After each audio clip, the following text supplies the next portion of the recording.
Please welcome Laura Fillbach, representing our candidates for master's degrees.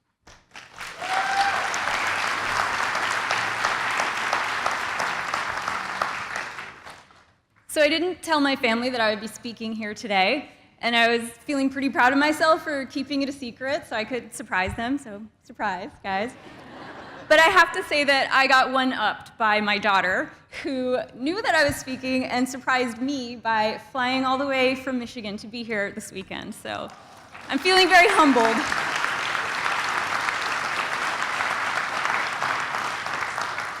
I'm also feeling very honored to be standing here today.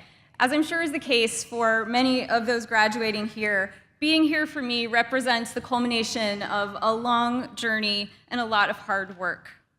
My journey to graduate school has been a long time in coming. I went to undergraduate school over 20 years ago, at which time I was not prepared to make the most of my education. Instead, I cashed in all my advanced placement credits from high school so that I could graduate a year early, and then I got married 2 days after I graduated, and about 9 months later, when I was 21, I had a baby boy. And then 3 years later, I had my baby girl. So my 20s were all about establishing myself as an adult and raising young children, while at the same time, in many ways, they helped raise me too. I have joked that having kids early allowed me to put off deciding what I wanted to be when I grew up. And for me, that was a good thing because even though I had not been ready to choose a career, for some reason, I was ready to embrace being a parent. And I know that might seem different than the way a lot of people do it or the way a lot of people might recommend doing it, but in my case, it worked out. As my kids have grown, I have held a number of different jobs. Pretty much all of those jobs have just unfolded in front of me in one form or another and have been compatible with my life at the time. However, even though I liked a lot of the things about the jobs that I had, they weren't necessarily exactly what I wanted to be doing. The problem was that I had never really answered that question. If I started from scratch, what would I do? So a few years ago, I decided it was time to figure this out. So I started looking around, and I found Champlain College's Master of Fine Arts in Emergent Media program. Nothing about this program presented itself to me. For the first time, it was something that I sought out and I chose. And so I knew going in that I was going to make the most of it. And I jumped into the program with both feet. I recently reread my application to the program, and here's how I answered that question of what I really wanted to do. This is what I wrote in my application. My overarching goal is to gain a toolbox of skills that I can use to tell stories that need telling. I like to learn how to make the ideas I have become reality by understanding how to use equipment and tools appropriate to the task. I would also like to expand my capacity to use film and make documentaries or short videos. I would like to continue to shed light on issues I feel are meaningful and beneficial. It is my hope that the MFA program in Emergent Media can help me gain skills that I currently lack so that I can achieve my goals, while at the same time exposing me to new ideas and possibilities that I don't know are options. I'm excited to say that I really got what I came here for. But it certainly hasn't been easy. In fact, it was pretty terrifying when I started. I still remember how panicked I felt by my first homework assignment, sitting at home in front of a blank page, thinking, what have I done? I remember agonizing literally for hours over what turned out to be a pretty juvenile-looking drawing that I was not so eager to share in class the next day.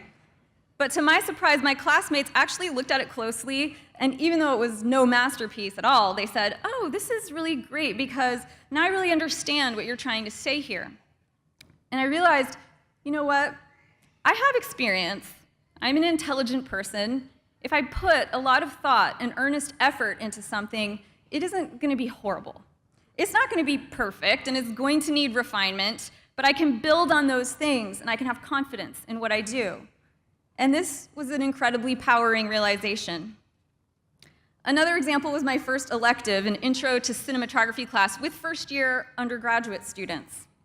Prior to this, my only film experience was with community access TV, which meant that I would get a camera and a tripod and point it at a meeting and maybe pan back and forth a little bit, but there was nothing really creative about that. And so in the cinematography class, our initial assignment required us to get a partner and make a video featuring the other person. And mind you, I am in a class of students who are literally the same age as my own children. My son and I actually went to college at the same time. And all of these students already had way more experience than I did in this kind of thing. And so I was sitting there thinking, this is my worst nightmare. How am I going to find a partner to do this assignment? But in the end, a very sweet and sympathetic student agreed to be my partner. And I tried my best, and I came up with this weird idea, and I executed it to the best of my ability. And the next week, we had to watch all the projects in class back to back. And I'm sitting there thinking, no, this is my worst nightmare. But again, I got positive feedback on the positive things, and also suggestions and ideas on how I could do better next time. And so what I learned, and what I've had to tell myself over and over throughout this program, is get over yourself. I've had to set my ego aside many times in order to try to learn new things and push my boundaries a little bit, which I've certainly done. And over time, I've actually gained some skills too. At some point, the work I have done and the projects that I've worked on transitioned from learning experiences that I really wouldn't want to show anybody to things that I'm really excited to share with the world and put out there for people to see. I made a documentary just this past year about Vermont's Education Governance Law, Act 46, and I've gotten messages from all over the state from people thanking me for making this and saying how it has really helped them understand this complicated issue.